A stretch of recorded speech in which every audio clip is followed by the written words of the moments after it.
Hi guys, நாம இன்னைக்கு mistake pop-up பாரோட 3rd episode தான் பார்க்க போறோம். இது வரைக்கும் பார்த்ததுல ஹீரோயின் ஜோ எதனால இப்படி 1,00,000 பேரோட ட்ரீம்குள்ள போய் அவங்களுக்கு இருக்கிற பிரச்சனையெல்லாம் தீர்த்து வைக்கணும்ன்ற சாபம் எப்படி வந்துச்சுன்றத பார்த்திருப்போம். அதுக்கப்புறம் என்னெல்லாம் நடந்துச்சு, இவங்க அந்த டார்கெட்டை கம்ப்ளீட் பண்ணாங்களா இல்லையாங்கிறத இந்த கதையோட ஒன்லைனா. Welcome to my channel. இந்த சேனலுக்கு புதுசா வந்திருக்கோங்க, ப்ளீஸ் சப்ஸ்கிரைப் பண்ணிக்கோங்க. பக்கத்துல இருக்க பெல் நோட்டிபிகேஷனை மறக்காம கொடுங்க. லைக் பண்ணுங்க, ஷேர் பண்ணுங்க, பெல்ல பாக்குறவங்க ஹைப் பண்ணுங்க. வாங்க கதைக்குள்ள போலாம். கதையோட ஆரம்பத்துல ஹீரோயின் ஜோசன் காலகட்டத்துல இருக்க மாதிரி இருக்கு. ஒரு காட்டுக்குள்ள கிணறு இருக்கு. அந்த கிணறுல இருந்து அந்த புனித நீரை இறைச்சிட்டு இருக்காங்க. அப்படியே அவங்க இறைச்சிட்டு இருக்கும் போது முதல் முறையா இந்த மரண தேவதன் ஒருத்தர் வருவார் இல்லையா, நான் கூட யமதர்மன்னு சொல்லியிருப்பேனே, அவரு வந்து நீதான் ஜோவா அப்படின்ற மாதிரி கேட்க, ஆமா நீ வாழ்ந்துட்டு இருக்க இடத்துல ஒரு பாரை ஓபன் பண்ணிருக்கேன்னு கேள்விப்பட்டேன், அதுக்காக தான் இவ்வளவு தண்ணி எடுத்துட்டு இருக்கியா அப்படின்ற மாதிரி கேட்க, ஆமா என்னோட கடமையே அடுத்தவங்களோட ட்ரீம்குள்ள போயிட்டு அவங்களுக்கு இருக்கிற கஷ்டத்தை தீர்த்து வைக்க வேண்டியதுதான், அதனால இந்த மேஜிக் வாட்டர் எனக்கு யூஸ் ஆகும் அப்படின்ற மாதிரி சொல்லிட்டு, இதெல்லாம் கேக்குறீங்களே நீங்க யாரு அப்படின்ற மாதிரி கேட்க, நான் இந்த மரண தேவதர் யமதர்வர் இருக்காரு இல்லையா, அவரோட ஜூனியர் அசிஸ்டன்ட். என்ன மரணம்னு கூட சொல்லுவாங்க, ஆனா எனக்கு இன்னொரு வேலையும் கொடுத்துருக்காங்க. நீங்க இப்போ பூலோகத்துல என்னென்ன பண்ணிட்டு இருக்கீங்க அப்படிங்கிற விஷயத்தையும் கண்காணிச்சுட்டு போய் உங்களுக்கு சாபம் கொடுத்து அந்த தேவதை கிட்ட சொல்லணும் அப்படிங்கிற மாதிரி சொல்ல, இதுக்கெல்லாம் அவசியமே இல்ல, அவங்க கொடுத்த டார்கெட்டை கரெக்டா நான் முடிச்சிருவேன் அப்படிங்கிற மாதிரி சொல்றாங்க. இருந்தாலும் என்னோட கடமையை நான் நிறைவேற்றணும் இல்லையா அப்படின்னு முதல் முறையா அவங்க 2 பேரும் இன்ட்ரோ ஆகிக்கிட்டது இப்படிதான் நினைக்கிறேன். அதுக்கப்புறம் நம்ம ஹீரோவை கட்டுறாங்க. பாருங்களேன், ட்ரெயின்ல அவ்வளோ ரஷ்ஷா இருக்கு, இருக்கிற இடத்துல நிக்க கூட முடியல. இப்படியாப்பட்ட சிச்சுவேஷன்ல ஸ்ட்ரெஸ் தான் ஆகும். ஆனா இவனுக்கு செம கிளுகிழுப்பா இருக்கு போல இருக்கு. ஒவ்வொரு நாளும் இவன் வேலைக்கு வந்ததுக்கு அப்புறம் அங்க இருக்க செஃப் கிட்ட நடந்த விஷயங்கள் எல்லாம் சொல்லுவான். அப்படி ட்ரெயின்ல நடந்த விஷயத்த சொல்ல, அவரும் உனக்கு என்னடா சிக்லிக்கா மூட்டினா ரொம்ப சந்தோஷமா இருக்குமான்ட்டு முன்னாடி திரும்ப பின்னாடி திரும்பன்னு சிக்லிக்கா மூட்டிட்டு இருக்காரு. அதை பார்த்துட்டு, இங்க நீங்க வேலைக்கு வந்தீங்களா இல்ல இப்படியே உட்காந்து அரட்டிருக்கிறதா உத்தேசமா அப்படின்ற மாதிரி கேட்க, இங்க கஸ்டமர் வந்தா தானே அவங்கள என்னால கன்வின்ஸ் பண்ண முடியும் அப்படின்ற மாதிரி ஹீரோ சொல்ல,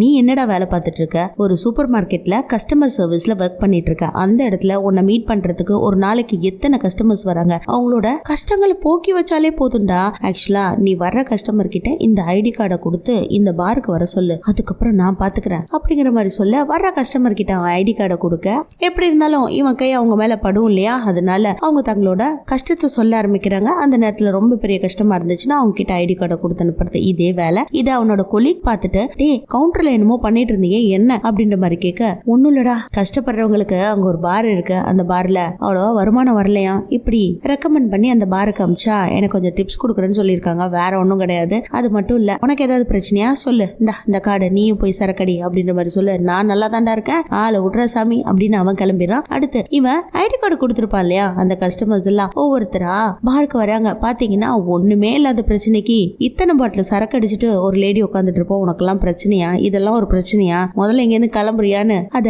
ஹீரோயின் பார்த்துட்டு அவ குடிச்சு காலியா வச்ச அந்த ட்ரிங்க்ஸ் பாட்டிலே அடிச்சு அனுப்பிடுறா. என்னடா ஆட்கள் எல்லாம் கூட்டிட்டு வந்திருக்க, பிரச்சனைன்னு வச்சுக்கோயா, அது மனசு தொடணும், அதுக்குன்னு ஒரு ரேஞ்ச் இருக்கணும்டா, அது மாதிரியான பிரச்சனையை தான் நம்ம சால்வ் பண்ணணும் அப்படின்னு பயங்கரமா கத்தி விட, அதுக்கப்புறம் செஃப் இவனும் வெளியில வந்து உட்காந்துக்கிட்டு, எப்படிங்க இவங்க கூட எல்லாம் குப்பை கொட்டுறீங்க, இத்தனை வருஷமா குப்பை கொட்டிட்டு இருக்கீங்க, எதுக்கு எடுத்தாலும் கோவப்படுறாங்க அப்படின்ற மாதிரி பேச, அவ கோவதாண்டப்படுவா, பட் மனசுல ரொம்ப நல்லவ, அடுத்தவங்களுக்கு உதவி செய்யறதுல அப்படி இப்படிலாம் சொல்லிட்டு, டே நான் வெங்காயத்தை வேற உரிக்கணும், என்ன கூப்பிட்டு இருக்கா அப்படின்னு குடுகுடுன்னு உள்ள ஓட, திரும்பவும் நம்ம ஹீரோ பார்த்து அவ கத்த ஆரம்பிக்கிறா, கொஞ்சம் கோவப்படாம அமைதியா உட்காரு, அவன் இப்பதான் இங்க வந்திருக்கான், கொஞ்சம் கொஞ்சமா தான் அந்த வேலையை புரிஞ்சுப்பான், நீயும் உட்கார்றா அப்படின்ட்டு எப்படியாப்பட்ட கஸ்டமரை இங்க கூட்டிட்டு வரணும் அப்படிங்கிற மாதிரி ஒரு கிளாஸ் எடுக்கிறாங்க. முதல்ல பாத்தீங்கன்னா ஒருத்தனுக்கு பழி உணர்ச்சி இருக்க கூடாது, இன்னொருத்தவங்களை போயிட்டு கொல்லணும் அழிக்கணும் அப்படின்ற மாதிரி எல்லாம் இருக்கக்கூடாது. ஆனா பேராசை இருக்கலாம், பேராசைனால அது வேணும் இது வேணும் அதை அடையணும் இதை முடிக்கணும் அப்படின்லாம் இருப்பாங்க இல்லையா, அப்படியாப்பட்ட பர்சன்ஸ் வேணும். 2வது விஷயம், அவங்க வாழ்க்கையில மீள முடியாத துயரத்துல இருக்கணும். 3வது விஷயம், அவங்க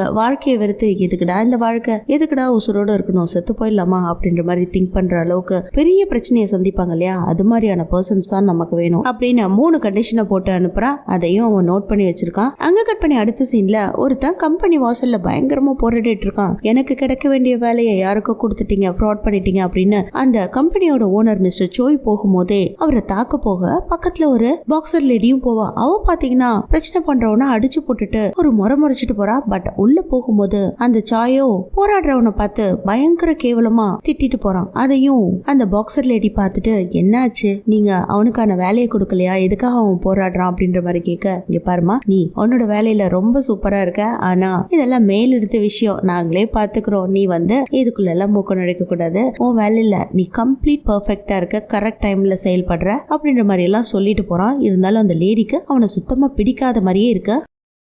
அடுத்த சீன்ல இவங்க 2 பேரும் பர்ச்சேஸ் பண்றதுக்காக வந்திருக்காங்க. சோ இங்க யாரையாவது மீட் பண்ணலாமா அப்படின்ட்டு ஹீரோயினோட தாட். பட் பர்ச்சேஸ் பண்ணிட்டு இருக்கும் போது நம்ம ஆளை பாக்குறாங்க. இவ இப்போ பயங்கர நிம்மதியா இருக்கா போல இருக்கு. ஏஜென்ட் இப்ப எந்த பிரச்சனையும் இல்ல இல்லையா, நல்லா இருக்க இல்லையா அப்படின்ற மாதிரி எல்லாம் கேட்க, அவ அதுக்கப்புறமும் பாருக்கு வரல இல்லையா, அதனால ஹீரோயின் மூஞ்சி தூக்கி வச்சிட்டு இருக்கா. அந்த சமயத்துல என்னப்பா சூப்பர் மார்க்கெட்ல முன்னாடி வேலை செஞ்சவங்கள விட ரொம்ப கம்மியா வேலை செஞ்சுட்டு இருக்காங்களே அப்படின்ற மாதிரி கேட்க, இப்பதானே கம்பெனிஸ் எல்லாத்துலயுமே இன்டர்வியூ எடுத்து அதை அனௌன்ஸ்மெண்ட் எல்லாம் பண்ணுவாங்க, கம்பெனி ரெக்ரூட் பண்ணிட்டு இருக்காங்க இல்லையா அப்படின்ற மாதிரி சொல்ல, ஆமா இல்ல இதுல எவனுக்காவது ஒரு ஸ்ட்ரெஸ் இருக்கும் அப்படின்னு எனக்கு ஒரு ஐடியா வந்து கடகடன்னு அவளோட பார்க் வந்து இதை ஹீரோ கிட்ட சொல்றா. டே கம்பெனில யாராவது ஜாபுக்கு அப்ளை பண்ணிட்டு வேலை கிடைக்காம அப்படியே சுத்திட்டு இருப்பானுங்க சோலோவா, அவனை கூட்டிட்டு வந்தீங்கன்னா என்ன பிரச்சனைன்னு தெரிஞ்சுக்கலாம்டா. அது மாதிரியான பர்சன்ஸ் கிடைக்கணுமேன்ற மாதிரி யோசிச்சுட்டு இருக்கும் போது இப்போ கம்பெனி முன்னாடி ஒருத்த சண்டை போட்டான் இல்லையா, அவனும் எதேச்சியா இந்த பாரை பார்க்க அவனாவே வாலண்டரியா பாருக்குள்ள வரான். அந்த ஃபுட் எல்லாம் ஆர்டர் பண்ணிட்டு அப்படியே டேபிள்ல உட்காந்து கதறி அழ ஆரம்பிக்கிறாங்க. ஏன் இவன் இப்படி கதறி அழறான், ஒருவேளை அவனுக்கு சமைச்சு வச்ச அந்த ஆக்டோபஸி செம்ம காரமா இருக்கா அப்படின்ற மாதிரி ஒரு வாய் சாப்பிட்டு முழுங்க முடியாம முழுங்குறவன 3 பேரும் அப்படியே பார்த்துட்டு இருக்காங்க. அந்த சமயத்துல அவன் தேம்பி தேம்பி அழ ஆரம்பிக்கிறான். இப்படி அழுதானா கண்டிப்பா ஃபுட்டு காரமா தான் இருக்கும் போல இருக்கு அப்படின்னு செஃப் எடுத்து சாப்பிட்டு பாக்குறாரு. செம்ம காரம். அவரு காரமா ஃபீல் பண்றத ஹீரோ பார்த்துட்டு, நான் போய் பால் எடுத்துட்டு வந்து அவருக்கு கொடுக்கட்டா அப்படின்ற மாதிரி கேட்க, டே அமைதியா நெல்லுடா, இதை எடுத்துட்டு போய் கொடு, அவன் பிரச்சனையில அழுதுட்டு இருக்கான் அப்படின்ற மாதிரி கப்ல எதையோ கொடுத்தனுப்ப ஹீரோவும் அதை பக்கத்துல எடுத்துட்டு வந்து, நீங்க ஸ்பைசியா ஃபீல் பண்ணீங்கன்னா இந்த சீஸ் சாப்பிடுங்க அப்படின்ற மாதிரி அவர்கிட்ட வச்சுட்டு அவரோட ஷோல்டர்ல கை வைக்க, அவ்வளவுதான் நான் இந்த இடத்துல தனியா சாப்பிட்டுருக்கேன், இந்த ஆக்டோபஸிய நான் யூமி கூட உட்காந்து சாப்பிடணும் அப்படின்ற மாதிரி அவனோட பாஸ்ட் அப்படியே சொல்லிட்டு இருக்கான். ஆக்சுவலா இவன் ஃப்ரெண்டோட தங்கச்சி தான் யூமி. அவனை மீட் பண்ண போகும்போதெல்லாம் இவங்களுக்குள்ள லவ் ஸ்டார்ட் ஆயிருக்கு. ஆக்சுவலா இவன் ஒரு சூப்பர் மார்க்கெட்ல வேலை செஞ்சுட்டு இருக்கான். இப்படியே அவங்க லவ் பண்ணவா ஆரம்பிச்சிடுறாங்க. அப்ப அவனுக்கு ஒரு போன் கால் வருது. நம்மளோட 7th anniversary டே, நம்ம லவ் பண்ண ஆரம்பிச்சு 7 வருஷம் ஆச்சு, அதை செலிப்ரேட் பண்ண வேணாமா, என்ன டின்னருக்கு கூட்டிட்டு போ அப்படின்ற மாதிரி சொல்ல, ஓகேடி அப்படின்ற மாதிரி சொல்லிட்டு, இல்லடி எனக்கு கொஞ்சம் படிக்கிற வேலை எல்லாம் இருக்கே அப்படின்ற மாதிரி மழுப்புறான். இருந்தாலும் அவ கூப்பிட்டதுனால போய் தானே ஆகணும் அப்படின்னு யோசிச்சுட்டு பர்ஸ் எல்லாம் செக் பண்ணி பாக்குறான். காசெல்லாம் ரொம்ப கம்மியா இருக்குங்க, என்ன பண்றதுன்னே தெரியல. அப்படியே கடனை உடனே வாங்கி அவளுக்கு பிடிச்ச ஃபுட் எல்லாம் வாங்கி கொடுக்கணுங்கிறதுக்காக கூட்டிட்டு போறாங்க. ஆனா என்னன்னா அந்த ரெஸ்டாரண்ட்டை பார்த்த உடனே எனக்கு ரொம்ப வயிறு வலிக்குது, இன்னொரு நாள் ஆக்டோபஸி சாப்பிட்டுக்கலாமே அப்படின்ற மாதிரி சொல்ல, அந்த இடத்துல யூமியோட ஃப்ரெண்ட்ஸ் எல்லாம் வராங்க. இவனுக்கும் ஃப்ரெண்ட்ஸ் தான், பாலிய ஸ்நேகிதர்கள் போல இருக்கு, பாக்கிறதுக்கு நல்ல வெல் செட்டில்டா நல்ல வேலையில இருக்காங்க. அதை பார்த்துட்டு இவனும் அப்படியே ஒரு மாதிரி நின்றுட்டு இருக்கும் போது, இன்னமாடா உனக்கு வேலை கிடைக்கல, எத்தனை வருஷமா இப்படியே லவ் பண்ணிட்டு இருக்க போறீங்க அப்படின்ற மாதிரி இவனை கேட்க, நான் வேலை தேடிட்டு இருக்கேன், சீக்கிரமா கிடைச்ச உடனே நல்ல செய்தி சொல்லி அனுப்புறோன்ற மாதிரி இவங்களும் மழுப்பிட்டு போயிடுறாங்க. இருந்தாலும் இவனோட மனசுக்குள்ள இதே ஒரு தாக்கம் இருந்துகிட்டே இருக்கு. எங்க போனாலும் அவ இதை ஆசைப்பட்டு கேட்டுவாளோ அதை ஆசைப்பட்டு கேட்டுவாளோன்னு கையை பிடிச்சிக்கிட்டே அப்படியே பயந்துகிட்டே போவான் பாருங்க. எனிஹவ் ரோட்ல நடந்து போகும்போது கூட, நீங்க 2 பேரும் கப்பிள்ஸா இருக்கீங்க, வந்து ஸ்டே பண்ணக்கூடாதான்னு கேம்பெயின்லாம் பண்ணுவாங்க. அந்த நேரத்துல அவளுக்கு கொஞ்சம் இம்ப்ரெஷன் இருக்கும். இருந்தாலும் இப்போதைக்கு எதுவும் வேணா, கல்யாணத்துக்கு அப்புறம் பாத்துக்கலான்ட்டு அவளை எல்லா விஷயங்கள்ல இருந்தும் அவாய்ட் பண்ணி கூட்டிட்டு போவான். இப்படி இவங்களோட வாழ்க்கை ரொம்ப கஷ்டத்துல போயிட்டு இருக்கும் போது எப்படியாவது வேலைக்கு அப்ளை பண்ணணும்னு ஆசைங்க. அதுக்கப்புறம் என்னடா ஆச்சு அப்படிங்கிற மாதிரி ஹீரோயின் கேட்க, நானும் ஒரு வேலைக்கு அப்ளை பண்ணேன், சாங்கில் ஹோட்டல்ல படிச்சு எக்ஸாம் எல்லாம் எழுதினேன். ஆனா எனக்கு அந்த வேலை கிடைக்கல. ஆக்சுவலா எனக்கு கிடைக்க வேண்டிய வேலையை இன்னொருத்தனுக்கு கொடுத்துட்டாங்க, அதுதான் விஷயம். நான் அந்த இடத்துல எக்ஸாம்லயும் பாஸ் பண்ணிட்டேன், அதுக்கப்புறம் நடந்த வைவாவையும் கிளியர் பண்ணிட்டேன். இருந்தாலும் இன்டர்வியூன்னு ஒன்ன வச்சு ஃபைனலா அந்த வேலைக்கு தகுதியே இல்லாத ஆளை செலக்ட் பண்ணிருக்காங்க அப்படின்ற மாதிரி சொல்லி ஃபீல் பண்றான். அதுக்கப்புறம் சரிடா வேற வேலை தேடிக்கலாம் அப்படின்ற மாதிரி ஹீரோயின் சொல்ல, இல்ல இதனால யூமியோட அம்மா வந்து, எத்தனை வருஷமா நீயும் வேலை தேடிக்கிட்டு இருப்ப, அவளுக்கு ஒரு நல்ல வாழ்க்கையை நான் அமைச்சு கொடுக்க வேண்டாமா, இதுக்கப்புறம் அவகிட்ட பேசுறத நிறுத்திடுன்னு நாசுக்கா சொல்லிட்டு போயிட்டாங்க. அதே மாதிரி அவளும் என்கிட்ட வந்து, என்னடா வேலை கிடைச்சிருச்சா அப்படின்ற மாதிரி 3 வருஷமா கேட்டுட்டு இருந்தா. என்கிட்ட என்ன இருக்கோ அதை வச்சு வாழ்றதுக்கு அவ ரெடியா தான் இருக்கா. பட் அவளோட பேரண்ட்ஸ் தான் வேலை கிடைச்சா நல்லா இருக்கும்னு இத்தனை வருஷமா கல்யாணத்தை தள்ளி போட்டாங்க. அன்னைக்கு நைட் அவளை மீட் பண்ண, அதை விட கஷ்டமான விஷயம் என்னன்னா, அவளுக்கு பிடிச்ச ஆக்டோபஸிய ஆர்டர் பண்ண. அப்ப உனக்கு ரிசல்ட் வந்துருச்சா அப்படின்ற மாதிரி கேட்டா. இல்ல நம்ம சாப்பிட்டுட்டு பேசலாமே அப்படின்ற மாதிரி நான் சொல்ல, நீ சொன்னீனா உனக்கு கங்க்ராச் பண்ணிட்டு அதை செலிப்ரேட் பண்ணிட்டே சாப்பிட்ட மாதிரி இருக்கும் அப்படின்ற மாதிரி அவ கேட்க, எனக்கு வேலையே கிடைக்கல, இதுக்கப்புறம் எனக்காக நீ காத்துட்டு இருக்க வேண்டாம், உன்னோட லைஃபை பார்த்துக்கோ அப்படின்னு பிரேக்கப் பண்ணிட்ட. அதனால அவ சாப்பிடாமலே போயிட்டா. அவ சாப்பிட்டதுக்கு அப்புறம் நான் சொல்லிருக்கலாம் அப்படின்ற மாதிரி ஃபீல் பண்ணி இப்ப ஆக்டோபஸி சாப்பிட்டு இருக்கான் இல்லையா, அதை நினைச்சு அழுதுட்டு இருக்க. இதுக்கெல்லாம் ஒரி பண்ணாத, உனக்கான கப் கேக்க நான் கொடுக்குறேன் அப்படின்ற மாதிரி ஹீரோயின் சொல்ல, என்ன கப் கேக்கா அப்படின்ற மாதிரி அவன் கேட்க, இல்லடா இத குடி எல்லாம் சரியாயிடும் அப்படின்னு அந்த மேஜிக் வாட்டரை ஊத்தி கொடுக்க அவனும் குடிச்சிட்டு மட்டையாயிடுறான். அடுத்த சீன்ல இன்டர்வியூ நடந்த இடத்துல இருந்தான பிரச்சனை, அதனால அவன் ட்ரீம்குள்ள போயிட்டு அந்த இன்டர்வியூல இவங்க 3 பேரும் உட்காந்துட்டு இருக்க மாதிரி இருக்கு. இதுல என்ன கொடுமைன்னா, இன்டர்வியூ எடுக்கிற ஆளா ஹீரோயினும் செஃப்பும் உட்காந்துட்டு இருக்காங்க. இந்த பக்கம் ஹீரோ உட்காந்து இன்டர்வியூ அட்டன் பண்ற மாதிரி இருக்கு. அதுல இப்ப வந்த பர்சனும் உட்காந்துட்டு இருக்கான். அப்புறம் இவனுக்கு கிடைக்க வேண்டிய வேலையை தட்டிட்டு போனானே இன்னொரு எக்ஸ்பர்சன், அவனும் வந்து உட்காந்துட்டு இருக்கான். சோ ஃபர்ஸ்ட் ஹீரோல இருந்து கேள்வி கேட்க ஆரம்பிக்கிறாங்க. ஹீரோவுக்கு இந்த எலிமெண்டரி ஸ்கூல் இங்கிலீஷ் கூட வரல, தத்த பொத்தன்னு வந்து உளறிட்டு இருக்கான். அடுத்து இப்ப வந்து ஃபீல் பண்ணி அழுதுட்டு இருக்கான் இல்லையா, அவனை கேள்வி கேட்டா பக்காவா பெர்ஃபெக்ட்டா எல்லாத்த பத்தியும் சொல்றான். அவனை பத்தி சொல்றான், அந்த ஹோட்டலை பத்தி சொல்றான், அந்த ஹோட்டலுக்கு ஏன் வேலைக்கு வந்ததை பத்தி சொல்றான். அடுத்து 3வது அந்த எக்ஸ்பர்சன் உட்காந்துருக்கான் இல்லையா, அவன் கிட்ட கேள்வி கேட்ட உடனே என்னோட பேர் பிளா பிளா பிளான்னு அவன் பேரை மட்டும் சொல்லிட்டு அப்படியே உட்காந்துருக்க. இதுதான் கரெக்டான ஆன்சர், உங்களை பத்தி சொல்லுங்கன்னு கேட்டோம், நீங்க ஏன் எல்லாத்தையும் பத்தி சொல்லணும் அப்படின்ற மாதிரி அந்த கம்பெனியோட ஓனரும் மேனேஜரையும் அந்த எக்ஸ்பர்சனை தான் சேர் அப் பண்றாங்க. அதுக்கப்புறம் அந்த கம்பெனியை பத்தி கேக்குறாங்க. அதுக்கும் அவன் ஓவராவே பேசுறாங்க. இதெல்லாம் பார்த்துட்டு இது வேலைக்காகாது, அவனுக்கு கிடைக்க வேண்டிய வேலையை இன்னொருத்தன் தட்டி பறிக்கிறானா, வேற என்னமோ நடந்திருக்கு அப்படின்ற மாதிரி திங்க் பண்ணிட்டு அப்படியே ரிவைண்ட் பண்ணி போறாங்க. அந்த இடத்துல இவங்க கம்பெனில நின்றுட்டு இருக்க மாதிரி இருக்கு. ஸோ இவனுக்கு வேலை கிடைக்காததுனால ஸ்ட்ரெஸ் ஆகி கம்பெனி வாசல்ல வந்து அப்பப்ப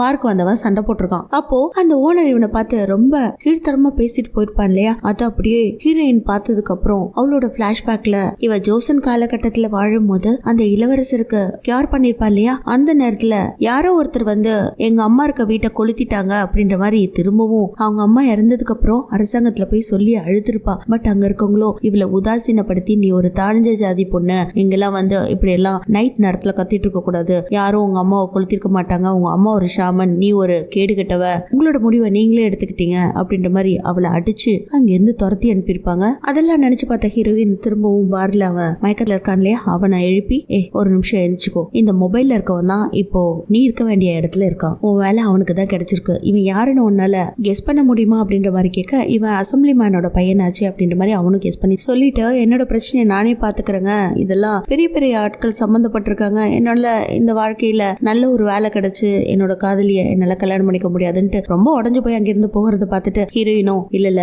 அந்த மேனேஜர் சோய சும்மா விடக்கூடாது, அவனை நானே ஹேண்டில் பண்றேன்னு முடிவும் எடுத்துடுறா. அடுத்த சீன்ல சேர்மன் ஜோய் கூட அடியால் மாதிரி போனா இல்லையா, அவளோட பேரு யூரின். சோ அவளுக்குன்னு ஒரு மேனேஜ்மெண்ட் இருக்கும். அந்த இடத்துல போயிட்டு சேர்மன் சரியில்லை, அவருக்கு கீழே நான் வேலை செய்யறதுக்கு விருப்பம் இல்லை அப்படின்ற மாதிரி சொல்ல, சும்மாவா அம்மா வேலை செய்யற, காசு வாங்கிட்டு தானே வேலை செய்யற, சோ நீ சம்பளம் வாங்கினீன்னா அதுக்கு தகுந்தாப்புல வேலையை செஞ்சாகணும், மத்தவங்க எப்படி இருக்காங்க அதை பத்தி இல்ல, நீ யாருக்காக வேலை செய்யறியோ அவங்களுக்கு நீ ப்ரொடெக்டிவா இருக்கணும், அவ்வளவுதான் உன்னோட வேலை அப்படின்னு பயங்கரமா கத்தி விட்டுறாரு. வேற வழியே இல்லாம அந்த வேலையில இருக்கா. அங்க கட் பண்ணி அடுத்த சீன்ல நம்ம ஹீரோயினை பாருங்களேன், தட்டுல ஃபுட் எல்லாம் எடுத்துக்கிட்டு டைரக்டர் சோ சாப்பிட்டுட்டு இருக்க அந்த ரூம்குள்ள போக, வெளியில நம்ம யூரிய காவலுக்கு இருக்க, யாருங்க நீங்க அப்படின்ற மாதிரி கேட்க, நான் ஃபுட் எடுத்துட்டு போறேன் அப்படின்ற மாதிரி எப்படியோ உள்ள போயிடா. உள்ள போன உடனே நான் சாப்பிட்டுட்டு இருக்கும் போது யாரும் வரக்கூடாதுன்னு இவன் கண்ணா பின்னான்னு கத்த, பட் ஹீரோயினை பார்த்த உடனே பயங்கர ஜோஷ் ஆயிடுறான். வாங்க என்ன ஃபுட் எடுத்துட்டு வந்திருக்கீங்க அப்படின்ற மாதிரி அவங்கள பார்த்த வழிய அவ ஸ்பூனை கீழே போட்டிருப்பாங்க, அந்த ஸ்பூனை எடுக்கிறேன்னு வளைஞ்சு நெஞ்சு எடுத்து கொடுத்துட்டு ஒரு வழியா அவனை மயக்கிட்டு அவனோட ட்ரீம்குள்ள போறாங்க. இப்போதைக்கு பாத்தீங்கன்னா இவங்க மட்டும் ட்ரீம்குள்ள போல, ஹீரோ செஃப் 3 பேரும் போயிருப்பாங்க. ஆக்சுவலா செஃபால உருமாற முடியும் இல்லையா, இந்த டைரக்டர் சோ மாதிரியே அவரு உருவத்தை மாத்திக்கிட்டு அவருக்கு அசிஸ்டண்டா நம்ம ஹீரோவை கூட்டிட்டு போவாரு. இப்போ டைரக்டர் சோயோட உருவத்துல செஃப் உருமாறி போறாரு. அவரோட ஹோட்டலுக்குள்ள என்ட்ரி ஆகும் போதே மேனேஜர் பார்த்துட்டு, என்ன சார் பக்கத்துல புதுசா ஒரு அசிஸ்டண்ட கூட்டிட்டு வந்திருக்கீங்க அப்படின்ற மாதிரி ஹீரோ பார்த்து கேட்க, ஆமா இவன் சும்மா ஒரு அப்ரெண்டிஸ் அப்படின்ற மாதிரி சொல்லிட்டு எப்படியோ மழுப்பிட்டு உள்ள போறாங்க. அந்த நேரத்துல லிப்ட்ல போகும்போதெல்லாம் எப்பவுமே இவன் ஒரு கிரீடான பார்ட்டி, மத்தவங்கள மதிக்கவே மாட்டான். ஆனா அந்த லிப்ட்ல ஒரு ஸ்டாஃப் இருப்பாங்க, அவங்க இவன் உள்ள வரதை பார்த்துட்டு, சார் நான் வேணா வெளியில போயிட்டோம் அப்படின்ற மாதிரி கேட்க, பரவாயில்ல இங்கே நில்லுங்க அப்படின்ட்டு அவங்க கிட்ட கேஷுவலா பேசிட்டு வரான். இப்ப சோயோட உருவத்துல இருக்கிறது செஃப். அவனோட ரூமுக்கு போயிட்டு, இன்னுமா அவங்க உருவத்தை வச்சிட்டு இருக்கீங்க அப்படின்ற மாதிரி கேட்க, இன்னும் கொஞ்ச நேரத்துல மாத்திடுற அப்படின்னு செஃப்பும் உருவத்தை மாத்திடுறாரு. இப்போ இந்த ரூம்ல என்ன பண்ண போறோம் அப்படின்ற மாதிரி கேட்க, இந்த ரூம்ல நமக்கு என்ன இருக்கு, என்ன சீக்ரெட் பொருள் இருக்கு, அதை நம்ம எப்படி எடுக்கிறதுனே தெரியாது. இப்ப சோய்க்குன்னு ஒரு சீக்ரெட் இருக்கும், அந்த சீக்ரெட்டை மட்டும் எடுத்து மீடியால ரிலீஸ் பண்ணிட்டோம்னா இவன் பண்ண ஃப்ராட் தனெல்லாம் வெளியில வந்துரும் அப்படின்றதுக்காக தான் இந்த பிளானையே போட்டிருப்பாங்க. இங்க கட் பண்ணி அடுத்த சீன்ல அந்த பக்கம் சோய் உட்காந்து சாப்பிட்டுட்டு இருப்பான். அங்க யூரின் குடுகுடுன்னு ஓடி போய், சார் உங்களோட ரூம்குள்ள யாரோ அத்துமீறி உள்ள நுழைஞ்சிட்டாங்கன்னு நினைக்கிறேன் அப்படின்ற மாதிரி சொல்லிட்டு அவனை உசுப்பேத்த அவனும் பதறி போய் ஓடுறாங்க. இவங்க கெஸ் பண்ண மாதிரியே அவங்க ரூம்ல எல்லாமே கலைஞ்சு போய் கிடக்க. யாரோ ஒரு திருட வந்திருக்கான் அப்படின்ட்டு ஐயோ முக்கியமான பொருள் இருக்கா இல்லையான்ட்டு அங்க ஒரு புக் இருக்கும், அதை ஓபன் பண்ணி அதுல இருந்து ஒரு பென்ட்ரைவ் எடுப்பான். அந்த நேரத்துல அந்த பில்டிங்கே அதுல குடுகுடுன்னு ஹீரோயின் இப்ப சோய் தூங்கிட்டு இருக்கான் இல்லையா, அவனை கண்டிப்பா எழுப்பியே ஆகணும். அவனை எழுப்பினாதான் இப்போ ஒரு கிளையண்ட் இவளோட மார்க் வந்தா இல்லையா அவனோட கஷ்டங்களை போக்க முடியும். இந்த இடத்துல பில்டிங் இடிஞ்சு விழுந்து இவன் செத்து போயிட்டானா சுத்தமா வேலையும் கிடைக்காது, கம்பெனியும் க்ளோஸ் ஆயிட்டு குடுகுடுன்னு அங்க ஒன்னா அங்க யூரின் நின்றுட்டு இருக்கா. யூரினை பார்த்து யாரு நீ அப்படின்ற மாதிரி கேட்டுட்டு ரெண்டு பேரும் ஃபைட் போடுவாங்க. அதுல ஹீரோயினுக்கு யூரினை பார்த்து கொஞ்சம் அள்ளி விட்டுருக்கும். ஏன்னா அவ ஆல்ரெடி ஒரு பாக்ஸர், இவளால சண்டை போட முடியாது. எப்படியோ சமாளிச்சு அவகிட்ட ஃபைட் போட்டிருப்பா. இந்த பக்கம் பார்த்தா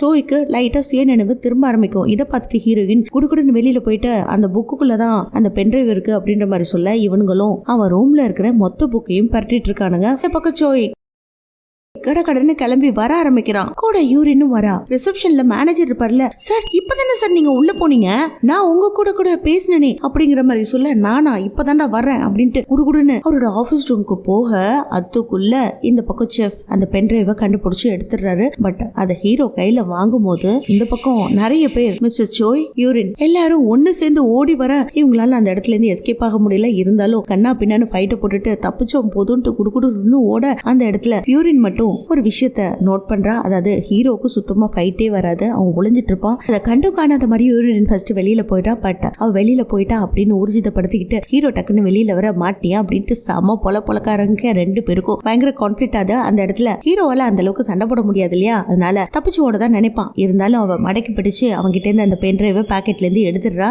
இந்த பக்கம் அப்படியே அவனோட பாக்கெட்ல இருந்து பென்ட்ரைவை எடுக்கும் போது ஹீரோ டக்குன்னு உனக்கு ஞாபகம் இருக்கா, நீ ஒருத்தனை இப்படிதானே ரோட்ல பிடிச்சு அமுக்குன, அவனோட லைஃப் இப்ப எந்த அளவுக்கு வீணா போச்சு தெரியுமா, எல்லாத்துக்கும் காரணம் சோய் தான். சோயை எப்படியாவது கெட்டவன் இந்த உலகத்துக்கு முன்னாடி நிரூபிக்கிறதுக்காக தான் நாங்க இதுல போராடிட்டு இருக்கோம் அப்படின்ற மாதிரி சொல்ல, இதுவும் யூரினுக்கு பிடிச்ச விஷயம் தானே, அதனால பென்ட்ரைவை கையிலேயே கொடுத்துடுறா. அடுத்து இந்த டோர் எல்லாம் ஓபன் பண்ணிட்டு வெளியில போகணும்னா பாஸ் வேணும்ல, அதனால இந்த என்னோட ஐடி கார்டை வச்சுக்கொண்டு தூக்கி போட எப்படியோ ஹீரோவும் வெளியில தப்பிச்சு ஓடி போயிடறான். வெளியில பாத்தீங்கன்னா செஃப்பும் ஹீரோயினும் கார்ல வெயிட் பண்ணிட்டு இருக்காங்க. அந்த ரெட் கார்ல ஏறி இவன் போறதுக்குள்ள மத்த அசசின்ஸ் அவனை பிடிக்க வராங்க. அதுக்குள்ள பென்ட்ரைவை எடுத்துட்டு அவங்க எஸ்கேப் ஆயிடுறாங்க. இந்த விஷயத்த அப்படியே நியூஸ்ல கொடுப்பாங்க இல்லையா, நியூஸ்ல கொடுத்த உடனே அவங்களுக்குன்னு ஒரு குரூப் இருக்கு, இந்த பணக்கார கும்பல்னு சொல்லுவாங்க இல்லையா, அவங்க எல்லாம் உட்காந்துக்கிட்டு எப்படா இந்த விஷயம் வெளியில போச்சு அப்படின்ற மாதிரி ஃபீல் பண்ணிட்டு இருக்காங்க. அதாவது இவங்க ஒருத்தவங்கள நேர்மையா இன்டர்வியூக்கு வேலைக்கு ஆள் எடுக்கணும், ஏன்னா அவங்க எக்ஸாம் எழுதி வைவா அட்டன் பண்ணி எல்லாமே முடிச்சுட்டு தான் வராங்க. பட் இவங்க பணத்தை வாங்கிட்டு யார் அதிகமா பணம் கொடுக்குறாங்களோ அவங்களுக்கு வேலையை கொடுத்தா இது இல்லீகல் இல்லையா, இதெல்லாம் டிவியில ஓட அதுக்கப்புறம் வேற ஒரு பிளான் போடுறதுக்காக இவங்கெல்லாம் உட்காந்துட்டு அடுத்த பிளான போட்டுட்டு இருக்கானுங்க. ஆனா என்ன ஒரு குடும்பம்னா இப்ப லைவா போட்டுட்டு இருக்க பிளானும் டிவில ஓடிட்டு இருக்கோம். அந்த அளவுக்கு யாரோ இந்த ரூம்ல சிசிடிவி கேமரா பிக்ஸ் பண்ணிட்டாங்க போல இருக்கு. இதை பார்த்துட்டு அவனுங்க எல்லாம் மிரள, ஐயோ எங்க இருக்கு கேமரா அப்படின்னு சுத்தி முத்தி பாக்குறானுங்க. அதுக்கப்புறம் என்ன, இந்த விஷயம் எல்லாம் நியூஸ்லயும் ரேடியோலயும் பேப்பர்லயும் வெளிவந்து தப்பு செய்யறவங்க எல்லாரையும் அரெஸ்ட் பண்ணிடுவாங்க. புதுசா வந்த ஆட்கள் யாரு நேர்மையானவங்களோ அவங்களுக்கான வேலையை ரெக்ரூட் பண்ணணும் அப்படின்ற மாதிரி சொல்ல, நம்ம பாருக்கு வந்தவனுக்கும் வேலை கிடைச்சிடுது. அவ்வளவுதான், அவ வாழ்க்கை அப்படியே மாறும் பாருங்க. அவனுக்கு எனவே இந்த ஒர்க் மட்டும்தான். அங்க கட் பண்ணி அடுத்த சீன்ல இவங்க ரெண்டு பேரும் ஆசைப்பட்ட மாதிரி ஒரு ரெஸ்டாரண்ட்ல உட்காந்துக்கிட்டு ஸ்குவிட் சாப்பிட்டுட்டு இருப்பாங்க. அத ஹீரோயின் வெளியில இருந்து பார்த்துட்டு என்னால சுத்தமா நம்பவே முடியல, அவனோட பிரச்சனையை நான் சால்வ் பண்ணி வச்சேன், ஆனா அவனோட லவ்வரை கூட்டிட்டு வந்து இந்த ஹோட்டல்ல உட்காந்து சாப்பிட்டுட்டு இருக்கான். என் ஹோட்டல்லையும் இதே ஃபுட் இருக்கு இல்லையா, பாத்தியா நன்றி கிட்டவனுங்க அப்படின்னு கண்ணா பின்னான்னு இருக்கிற மொத்த கெட்ட வார்த்தையிலையும் திட்டுறதுக்கு ட்ரை பண்ணுவா. அவங்க ரெண்டு பேரும் க்ளோஸா சந்தோஷமா இருக்கிறத பார்த்துட்டு, டே இது சாப்பிடுற ரெஸ்டாரண்ட்டா ஹோட்டல் இல்ல, போங்க சீக்கிரமா கல்யாணம் பண்ணிக்கோங்க அப்படின்ற மாதிரி சொல்லிட்டு அந்த லவ்னாலே அவளுக்கு சுத்தமா பிடிக்காது, வெறுப்பா பேசிட்டு அங்க இருந்து கிளம்புறா. அடுத்து இவங்களோட பார்ல காட்டுறாங்க. எல்லா ஃபுட் வெஜிடபிள்ஸ் எல்லாம் வாங்கிட்டு வந்து வைக்க இப்ப 6 பேரோட பிரச்சனைகளை மட்டும் தான் இவங்க கேட்டு தீக்கணும். சமயத்துல இப்ப நடந்த அந்த ஃபைட்ல பாடி கார்டு யூரினை பத்தி ஹீரோ சொல்ல ஆரம்பிக்கிறான். அந்த ஹீரோயின் ரொம்ப வித்தியாசமா தெரிஞ்சா, நான் அவளை தொடும்போது அவளுக்கு எதுவுமே ஆகல, அவளே இன்டர்வியூ எல்லாம் கொடுத்து அவளோட ஐடி கார்டையும் கொடுத்து என்னை வெளியில அமிச்சிட்டா, அவளுக்கு ஏதோ ஒரு பிரச்சனை இருக்கு அப்படிங்கிற மாதிரி அவன் சொல்ல அப்படியே பிளாஷ்பேக்க காட்டுற மாதிரி இருக்கு. இந்த பக்கம் இவ ஃப்ரெண்டு கூட உட்காந்து சரக்கு அடிச்சுட்டு அவளோட பிரச்சனைகள் எல்லாம் புலம்பிக்கிட்டு இருக்கா. அந்த ஃப்ரெண்டு யாருன்னு பாருங்களேன், சூப்பர் மார்க்கெட்ல வேலை செஞ்சாலே அவளே தான். அங்க கட் பண்ணி அடுத்த சீன்ல ஹீரோ வேலை செஞ்சுட்டு இருக்க இடத்துக்கு ஒருத்த வந்து வம்படியா அவங்க கிட்ட சண்டைக்கு போக, அந்த இடத்துக்கு பாடி கார்டான யூரின் வந்து நின்னு அவனை தடுக்க ரெண்டு பேரும் ஒருத்தருக்கு ஒருத்தர் மாத்தி மாத்தி பாத்துக்கிறாங்க. இதோட இந்த எபிசோடு முடியுது. சோ வரப்போற எபிசோட்ஸ்ல என்னென்ன அட்ரோசிட்டிஸ்ல அவங்க பண்ணிருக்காங்க அப்படிங்கறத தொடர்ந்து பாக்குறதுக்கு என்னோட சேனலை சப்ஸ்கிரைப் பண்ணிக்கோங்க. மறக்காம பக்கத்துல இருக்க நோட்டிபிகேஷனை ஆன் பண்ணி வைங்க. மீண்டும் நாளை சந்திப்போம். தேங்க்யூ.